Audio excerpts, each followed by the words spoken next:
des visites de blocos de la Deuxième Guerre mondiale. Il y en a encore énormément. Dans le sud-ouest, par exemple, Guillaume Poyer, Christophe Brousseau. Comme échoués sur la plage de Cap-Breton, des colosses de béton, vestiges du mur de l'Atlantique. Construits par les Allemands en 1943, leur présence imposante fait aujourd'hui partie du paysage. Laissés à la disposition des artistes et des photographes, personne ici ne voudrait les voir disparaître. Ça rappelle des souvenirs pas toujours gays, mais enfin, c'est une histoire. Et puis en même temps, on peut voir des beaux points de vue pour aller voir les surfeurs, la mer, et puis c'est assez sympa. Puis les enfants, ils trouvent une autre utilité aussi, donc une petite marque comme ça, c'est chouette.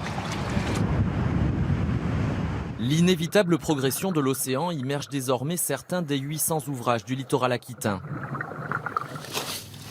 D'autres sont enfouis dans la forêt où la végétation dense a repris ses droits. Au bout de sentiers que seuls les passionnés empruntent, Arnaud explore régulièrement cette ancienne école d'artillerie allemande. Ce que je recherche surtout, c'est le petit indice laissé par l'homme qui était là avant.